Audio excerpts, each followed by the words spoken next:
Bonsoir, chers téléspectateurs. Nous venons d'écouter cette parole de Dieu qui nous est donnée en ce cinquième dimanche du temps de Carême. Et la parole de Dieu nous rejoint partout où nous sommes. Et nous avons avec nous ici le Père Florent qui est là pour nous aider à méditer, à avoir une réflexion sur ce texte en l'approfondissant. Merci Père Florent d'avoir accepté d'être sur ce plateau. Je rappelle que vous êtes directeur des études au séminaire Paul VI qui se trouve à Cocody-Mermoz. Merci d'avoir accepté de partager avec nous la parole de Dieu. Alors, les téléspectateurs qui sont là, qui nous regardent, sont tout oui et voudraient recevoir cette nourriture spirituelle. Merci, cher Père. Merci aux téléspectateurs qui nous écoutent, qui nous regardent. Partagez la parole de Dieu.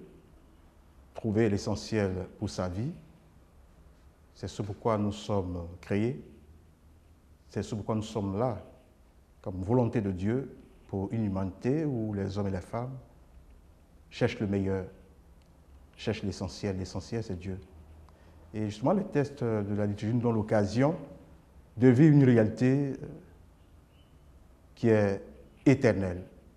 Une porte va s'ouvrir que personne ne peut fermer. Et cette porte-là, c'est la porte de l'espérance. Et cette espérance, elle passe par la miséricorde. Et l'évangile qui nous est lu, ou pas de la femme adultère, nous donne l'occasion de visualiser un monde meilleur. Une vie où l'opinion ne doit pas avoir la primauté sur l'essentiel. Et je voudrais citer Marc Aurèle, le philosophe, qui disait « Là où il n'y a pas d'opinion, il n'y a pas de souffrance ». Et bien souvent, nos souffrances, nos douleurs, nos peines nous viennent de nos opinions, de nos jugements. Parce que s'il y a jugement, il y a condamnation. Voilà une femme qui a été surprise en flagrant délit d'adultère. Surprise en flagrant délit. En d'autres mots, on a apprécié, on l'a jugée, on a une opinion d'elle, puisqu'on ne l'a pas attrapée sur le fait. Surprise. Et on pose la question au maître. Tout ce qui s'assemble se ressemble. Et je dirais que ceux qui, apparemment, ont surpris cette femme en flagrant délit d'adultère, peut-être qu'ils sont adultères. Parce que comment surprendre quelqu'un qui est en flagrant délit d'adultère si soi-même, on n'est pas instruit de la question de l'adultère? Et donc, souvent, nous sommes installés dans des opinions, dans des jugements qui nous démolissent, qui nous détruisent, en oubliant de faire féconder en nous cette richesse divine. Car en nous, Dieu est présent. En tout homme, Dieu est présent. Et comme Dieu est présent en tout homme, en chacun de ceux que nous avons sur nos chemins, Dieu parle, Dieu agit. Alors, regardons les gens avec les yeux de la miséricorde, de la bonté, et alors le monde sera meilleur. Ce à quoi nous pensons, c'est cela qui arrive. Si vous voyez quelqu'un, vous le jugez, ce n'est pas ce qu'il est. C'est ce que vous avez à l'intérieur de vous. Ce sont vos imaginations, vos opinions qui vous conduisent à avoir un point de vue, un regard sur cette personne. Oh, Dieu ne juge personne. Dieu nous a créés à son image et il a fait de nous l'image de ce qu'il est, c'est-à-dire paix, bonté et amour. Alors, si l'amour est dans le cœur de l'homme, si l'amour, la bonté est dans le cœur de chacun d'entre nous, nous serons des frères et des sœurs ensemble. Et nous serons ce que Martin Luther King appelle des molécules de joie et de bonheur. Parce que si vous êtes un homme bon, vous trouvez sur votre chemin des personnes bonnes, des personnes comme vous. Mais si vous avez des idées, des opinions négatives, vous aurez des personnes négatives sur votre chemin. Et donc cette femme, surprise en flagrant délit d'adultère, n'a pas commis d'adultère. Et Dieu sait combien de personnes, en griffe, entre guillemets, ont été surprises en flagrant d'eux et qui ont été condamnées. Là où il n'y a pas de jugement, il n'y a pas de condamnation. Jésus-Christ pose la question à la femme, après qu'il ait dit ceci, « Celui d'entre vous qui n'a pas péché, qui jette le premier la pierre. » Et que dit le texte? Ils ont commencé à s'en aller en commençant par les plus anciens. Raides, nous sommes morts. Et bien souvent, nous sommes dans une raideur qui nous tue. La raideur de ces anciens les a rejoints et ils repartent tout doucement. Mais souple, nous sommes vivants. Ce qui est mort est raide. Ce qui est vivant est toujours souple. Souplesse dans nos jugements, dans nos opinions, et alors nous serons davantage image de Dieu. Et c'est cela que nous devons retenir. Être image de Dieu pour être souple, accueillir l'autre comme un frère, comme une image de Dieu. Savoir regarder l'autre comme le visage de Dieu, savoir le regarder avec cette affection, cette attention de Dieu, alors seulement nous serons capables de semer des graines de la joie, de la paix, de la bonté et de la miséricorde, qui est le nom de Dieu. Merci Père Florent, merci de ce partage. Je voudrais vous poser une question. Est-ce que reconnaître que l'autre a posé un acte d'adultère est une faute? Parce que, effectivement, cette femme est adultère. On dit qu'on l'a pris en flagrant délit. Flagrant délit, ça veut dire qu'on t'a pris sur les faits. Est-ce que le dire, c'est mauvais? Alors, la notion de flagrant délit, ce n'est pas encore l'acte. Bon, peut-être que ma perception des notions peut ne pas être... On dit en flagrant délit, on dit il est en flagrant délit de faute. Il était en train de... Il n'a pas encore fait. On l'a pris sur les faits. Bon, si on l'a pris sur les faits, là, en ce moment, c'est l'adultère. Oui. Bon, si on l'a pris sur les faits, ce n'est plus le flagrant délit. On dit en flagrant délit. Alors moi, je retiens le mot flagrant délit. Donc, je vais dans votre sens. Si on surprend quelqu'un qui commet une faute, comme vous le dites, alors il ne s'agira pas de punir. Parce que celui qui punit se punit lui-même. C'est comme celui qui met en prison. Quand vous mettez quelqu'un en prison, vous emprisonnez vous-même. La véritable prison, ce n'est pas ces geôles, ces boîtes, ces maisons blindées où les gens sont. C'est dans la tête des gens souvent. On dit, il a fait ci, on va le mettre en prison. Je ne suis pas en train de dire qu'il faut être... ce n'est pas un relativisme béant pour dire, on laisse faire, on ne dit rien. Mais alors, est-ce que cette dame qui a été surprise en flagrant délit d'adultère et l'homme avec qui elle devait commettre l'adultère, là, on n'en parle pas. Oui, on arrivera là. Bon. Mais ce que je posais comme problème, c'est est-ce qu'il ne faut pas, lorsque nous avons vu quelque chose, le dire? Peut-être que ce point-là, c'est oui. Parce que Jésus juge, hein, lui, c'est ce que on fait à une femme adultère qui pose problème. C'est ce que je voudrais que nos téléspectateurs comprennent. Est-ce que c'est le fait de dire qu'elle est adultère qui est problématique ou bien c'est la sanction qui doit tomber, c'est-à-dire la lapider qui cause problème? Alors, il y a deux choses. Si elle a commis l'adultère, comme vous le dites, si elle a posé l'acte de l'adultère, alors en ce moment, c'est un délit, il y a la loi pour... Et la loi dit, selon la loi de Moïse, on doit la lapider. Bon. Et je pose la question, je ne dis pas, je ne suis pas en train de condamner la loi, je suis en train de condamner le jugement. Oui. Voilà. La loi, elle est la loi, mais ce sont les hommes qui appliquent la loi. La loi est faite pour l'homme et non l'homme pour la loi. Alors, elle a été surprise en flagrant délit d'adultère. On l'a attrapée, la loi dit, voilà ce qu'on doit faire. Alors, où se trouve la miséricorde? On l'a surprise. Et moi, je dis, c'est vrai qu'on va y arriver, mais l'autre partie, s'il y a adultère, c'est qu'il y a deux personnes, il y a deux protagonistes. On ne dit pas dans l'Évangile que l'homme aussi... Cette loi est donc injuste. Bon, alors je ne vais pas aller dans le sens de ce que vous dites. Je ne dis pas de la loi injuste. Je dis la loi, elle est ambiguë. Cette loi est ambiguë. Oui. Elle est une loi taillée sur mesure. Il y a des dames qui nous regardent qui disent, oui, mais ça aussi, c'est le problème. Pourquoi c'est deux personnes qui font l'adultère et c'est la femme qu'on doit lapider et le garçon contre l'homme qu'on a attrapé? Je concède cela aux femmes, hein, je concède cela et c'est normal. Et nos lois souvent sont imparfaites.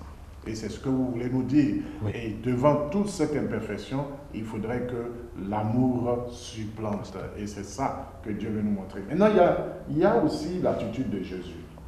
Jésus, on lui dit cela, et puis on nous dit qu'il écrivait sur le sol. Oui. Il faisait des signes. Est-ce que dans vos recherches, parce qu'il y a certains chrétiens qui sont très pointus sur ces choses-là, qu'est-ce que Jésus écrivait? Est-ce que ça a un sens? Qu'est-ce que ça voulait dire? Est-ce que c'était un temps de réflexion qu'il laissait à ces gens ou bien c'était un temps de réflexion qu'il prenait? Moi, je m'avais dit que devant une telle décision grave, gravissime, parce que prendre parti pour la loi, c'est jeter cette pauvre dame à l'avenir populaire et donc accepter qu'elle soit lapidée à mort. La deuxième chose, ne rien faire, c'est tordre le cou à la loi. C'est ambigu. Alors, l'attitude de Jésus consiste à faire autre chose, à faire ce que j'appelle un peu une sorte de recul, de prendre le temps de faire mijoter dans l'esprit de ceux qui sont là ce qui est essentiel dans tout ce qui est loi. La loi, elle a pour finalité le bien de l'homme, la justice. À une loi qui ne fait pas le bien de l'homme, qui conduit à la mort de l'homme, ce n'est plus une loi. En ce moment-là, j'ai failli dire c'est une sorte d'hécatombe. Donc on va massacrer, excusez-moi le mot, tuer tous ceux qui vont commettre peut-être l'adultère, parce que c'est ce qui est prévu. À cet allure, supposons qu'on supprime beaucoup de femmes adultères qui sont en train de commettre l'adultère, on va les lapider et à la fin, on n'aura même plus de femmes. Donc bref, l'attitude de Jésus consiste à reposer la question autrement à ces gens qui sont plus, j'ai failli dire presque juges que le juge suprême lui-même et qui voudraient qu'on condamne tout de suite, ipso facto. Donc maintenant, il repose la question, celui d'entre vous qui n'a jamais fait de péché, qu'il soit le premier à jeter la pierre après ce temps de maturation. Et qu'est-ce qui se passe? Ils repartent par les plus anciens, un à un. Voilà.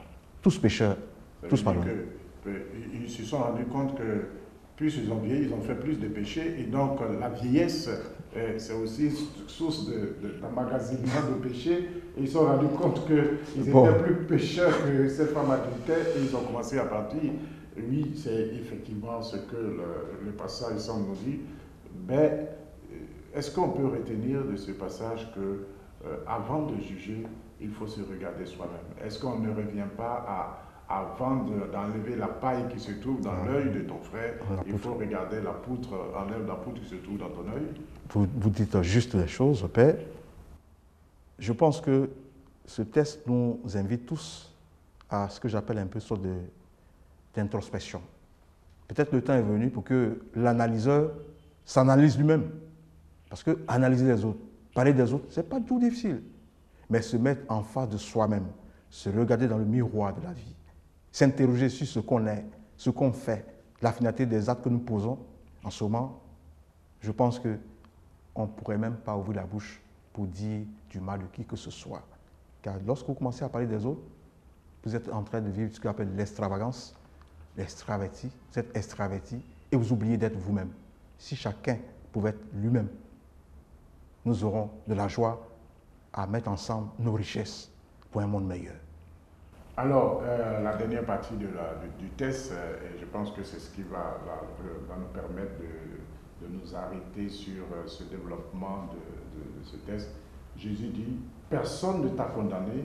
Elle répondit, personne Seigneur. Et Jésus lui dit, moi non plus, je ne te condamne pas. Va et désormais ne pêche plus. La miséricorde. Miséricorde. Alors, je voudrais que nous en revenions là et je voudrais des cas pratiques. Voilà. La femme, elle a péché. Jésus vient dire qu'il faut être miséricordieux. Et puis, Jésus lui dit, moi non plus, je ne te condamne pas. Va et désormais ne pêche plus. Nous nous rendons compte aujourd'hui, prêtres de l'Église catholique, que des fidèles viennent se confesser quand ils savent que même le péché qu'ils confessent, le lendemain, ils vont retomber dedans. Et Jésus nous dit, va et désormais ne pêche plus. Qu'est-ce que vous pouvez dire à ces fidèles-là? Parce que la question de ce que Jésus dit est très très important. Va et désormais ne pêche plus. C'est-à-dire, cette miséricorde, ce pardon induit que nous fassions cette conversion intérieure. Il y a changement. Or, s'il n'y a pas changement, est-ce qu'on peut parler vraiment d'effet de la miséricorde de Dieu et de la conversion? Alors, donc cette partie du test confirmation fait penser à ce que j'appelle un peu la structure du péché, le contexte de péché. quelqu'un qui vit dans un domaine, dans une société en griffe, où voler, c'est la chose la plus normale, il ne peut pas prendre conscience que voler, ce n'est pas bon. Le contexte, la structure, il y a des structures de péché. Il y a des domaines d'action qui militent en faveur du péché. Et le pape l'a si bien dit. Il faut peut-être que nous commençons à évangéliser nos structures, nos organisations, infuser la bonté, le bien à l'intérieur de ce qui fait que l'homme souvent est pris en otage. Les gens viennent se confesser, mais vous n'avez pas dit à quelqu'un qui est dépendant de l'alcool, qui vient se confesser, ne boit plus. Il a besoin d'une cure, il a besoin d'un médecin, des gens pour l'accompagner. Il veut bien, mais il n'y arrive pas. Où se trouve l'accompagnement? Alors, c'est vrai, vous le dites si bien, il ne faut pas s'installer dans le péché. Il ne faut pas dire, bon, je vais le faire, de toute façon, demain, je vais faire la même chose. Non, il y a une volonté maintenant manifeste de chacun de nous de faire amende honorable. Pour moi-même et pour les autres, je m'engage à faire le bien. Si nous le voulons, nous le pouvons. Si nous le décidons, nous le ferons. Si nous imaginons une vie de bien, une vie vraiment d'enfant de Dieu, de charité partagée, de joie partagée, de fécondité, alors le mal ne peut pas triompher. Le péché ne pourra pas prendre le pas. C'est cela que moi je voulais dire. Alors, je voudrais vous dire une chose, tout simplement. Une personne qui vit en concubinage, notoire, et qui vient parce que samedi elle veut communier, elle vient se confesser de son acte de concubinage, tout en sachant que, voilà, le dimanche soir, elle sera dans la même maison avec ce monsieur, et que le lundi encore, elle va aller vers ce monsieur, ou bien que le monsieur, c'est dans le sens inverse, vivra cette situation. Est-ce que vous pensez que cette miséricorde de Dieu n'a pas besoin d'une conversion? Est-ce que vous pensez que cette miséricorde de Dieu n'a pas besoin que l'homme prenne conscience de son état? C'est vrai, elle a pris conscience, cette personne a pris conscience de son état de pécheur. Elle vient se confesser. Mais il y a une conversion. La conversion, c'est quoi? Changer de comportement. Et puis maintenant, on s'est réconcilié avec Dieu. Est-ce que ce n'est pas la même chose qui est dite là? Va et désormais ne pêche plus. Alors que dites-vous à ces personnes qui savent pertinemment qu'elles sont dans une situation et qui persistent à venir demander la miséricorde de Dieu et qui vont retomber là sans effort de conversion? Est-ce que ce n'est pas abuser de la miséricorde, de la bonté de Dieu? Là où il y a de la maladie, le médicament est urgent et nécessaire. Je prends cette image. Celui qui est malade a besoin du médecin, du médicament pour se soigner. Maintenant, la prise du médicament n'est pas le fait du médecin. Il sait qu'il est dans une situation cocasse et qu'il vit, il a une femme avec qui il est marié, il a une maîtresse. Ou bien qu'elle est mariée, elle a un amant à côté. Il faut pouvoir s'en départir.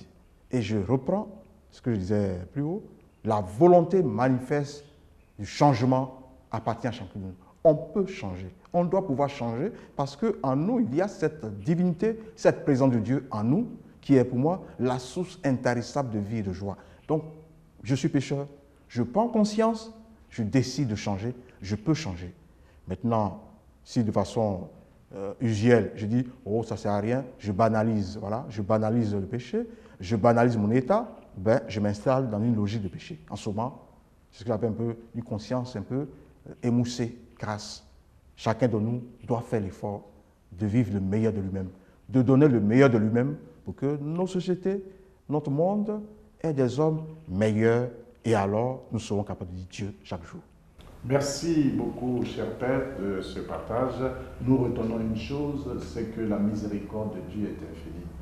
Dieu, comme nous l'avons dit en son temps le dimanche dernier, ne veut pas la mort du pécheur.